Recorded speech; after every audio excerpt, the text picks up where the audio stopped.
Hello, everybody. Today we're going to be doing a lecture on Latin America. Today is Monday, so this is going to be due on Thursday, and I'm going to check this in your guys' guided notes. Um, so we've been working on our presentations. So we're going to be kind of doing this more like on your own, at your own pace. This won't take long. Um, so we're going to start off with the Haitian Revolution. This should be in your guys' guided notes.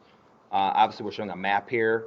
Just kind of showing you, here's Miami, here's Cuba, and then here's Haiti right here. The Dominican Republic is right here. San Juan, Puerto Rico is right here. So this is kind of where we've been talking about. Now, some of you guys have Toussaint L'Ouverture. This is where we're talking about Haiti. Again, here's America. So obviously, this is kind of like within 20 years after the American Revolutionary War and how we gained our independence. So you see it by, in terms of, closeness to us and how that would, play a factor and inspire. Hopefully you can kind of see that there. All right. So let me zoom this in a little bit. There we go. Perfect. All right. So obviously again, this should all be in your guys' guided notes. Some of the history of that island, of the Dominican Republic and Haiti. It's in the Caribbean. It was at one point, it was a split island where part of it was controlled by the French, part of it was controlled by Spain. So obviously, this island has a history of being controlled by foreign rulers for hundreds of years. Um, so again, you're starting to see maybe eventually at some point, nationalistic movements where these people want their independence, they want their freedom from a big, larger ruler. And really all started with Christopher Columbus in 1492. This is where he landed, guys. So it really started with him. It was interesting if you looked at estimates of the native populations before Columbus got to this island. We think there were roughly between 500,000 to 1 million people who lived on this island pre Christopher Columbus.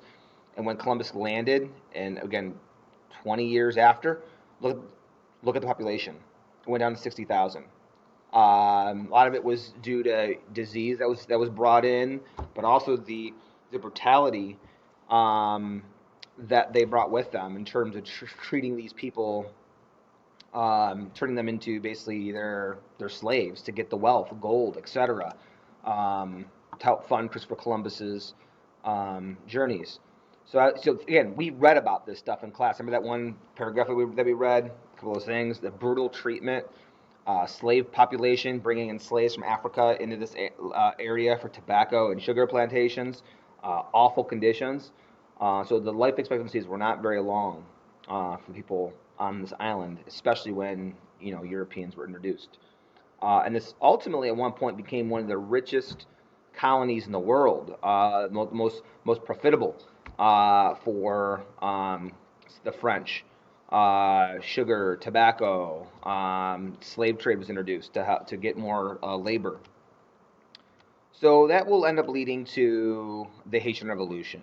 Again, one of your guys' groups, as you guys will be presenting on this tomorrow on Tuesday, slavery was embedded into the culture by France and Spain.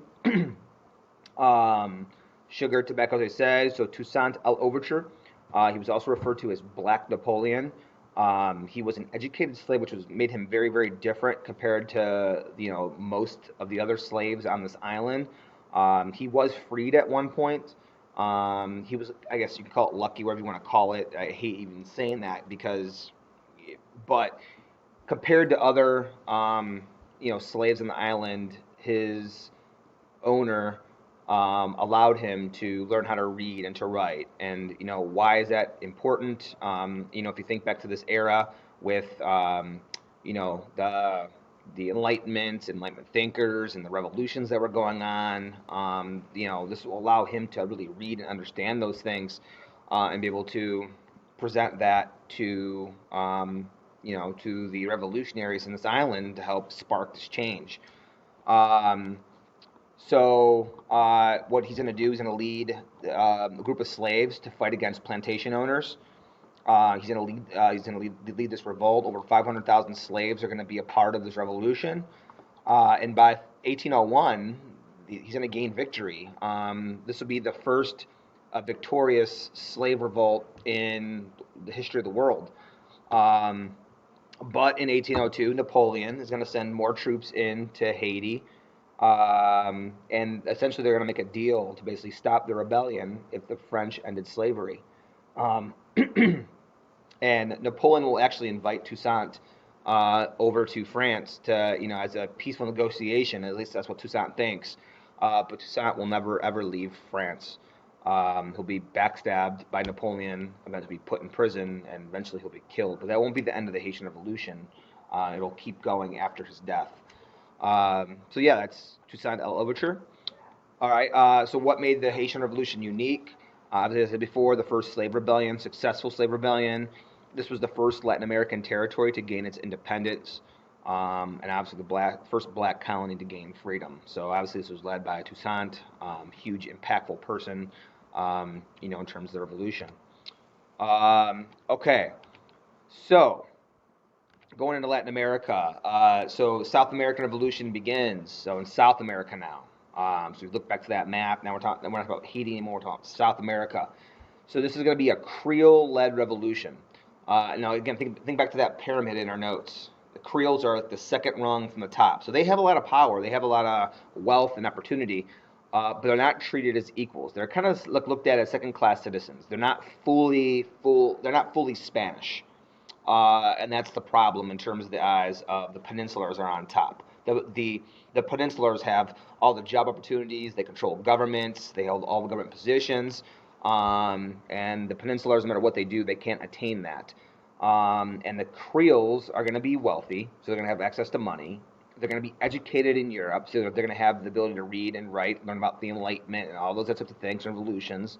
So their motto is going to be liberty, equality, and fraternity. Highlight that in your notes. Highlight it. Again, everything has a battle cry. You have life, liberty, property. So this is very, very similar to like John Locke. Liberty, equality, fraternity. So these nationalistic ideas throughout Latin America are going to begin to spread throughout South America. Again, they want freedom from Spain. They want freedom from the bigger colonies. Think back to mercantilism, the causes of Latin American revolutions.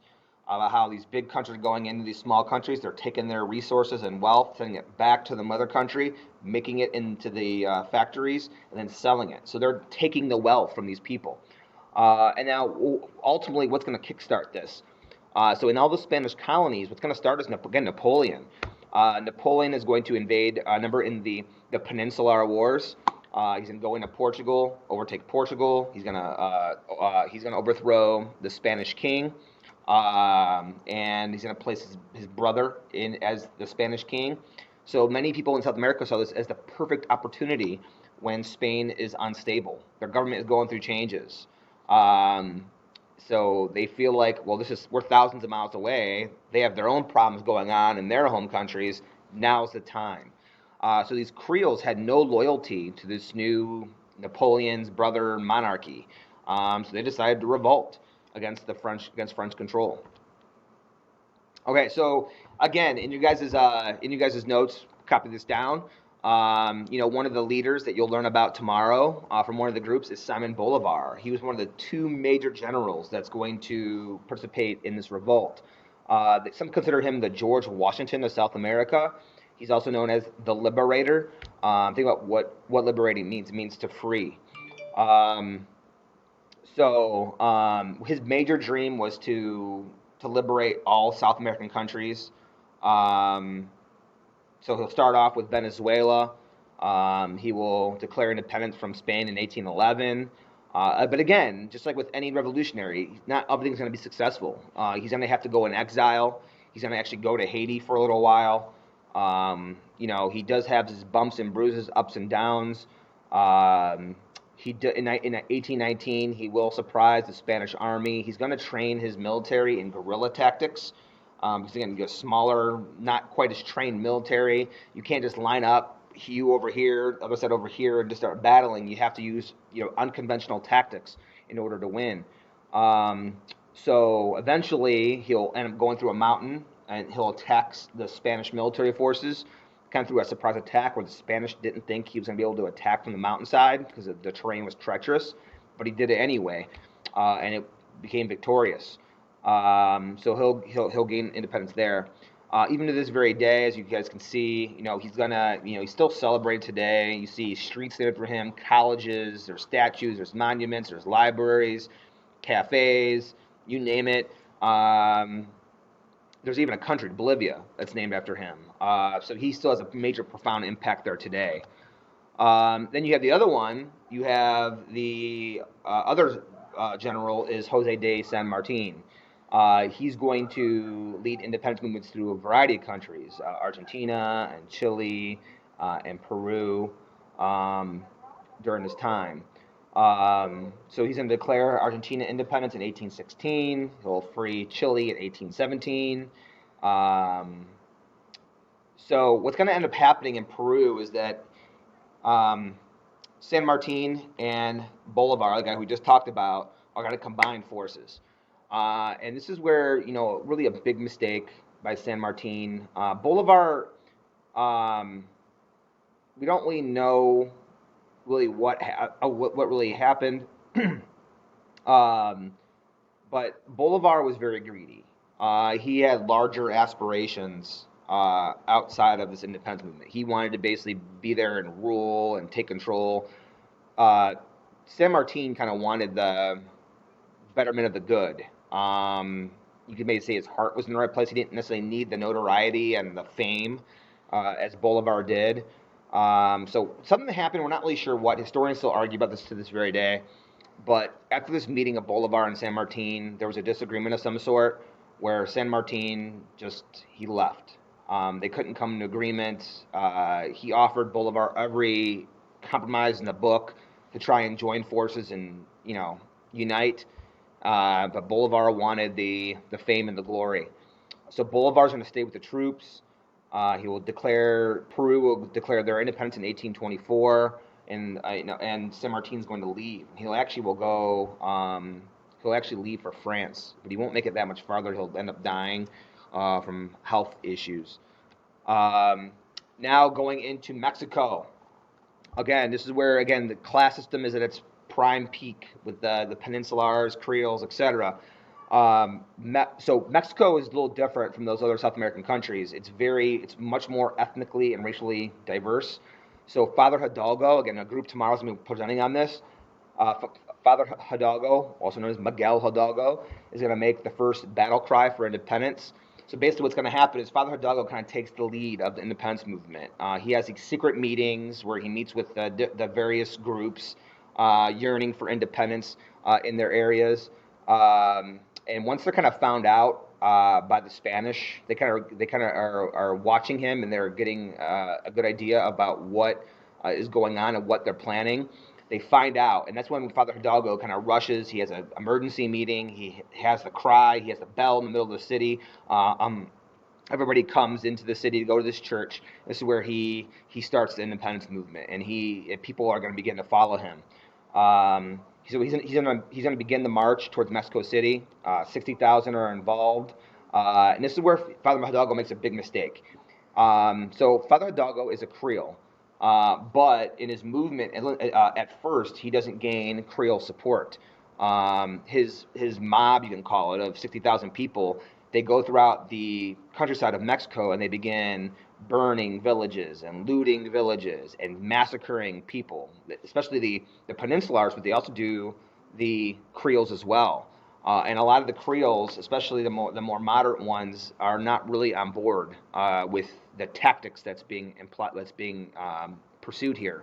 So Father Hidalgo and his mob are really going to alienate the Creole class and doesn't really gain its full support. So the Creoles in the Spanish army didn't like this idea of lower class revolution.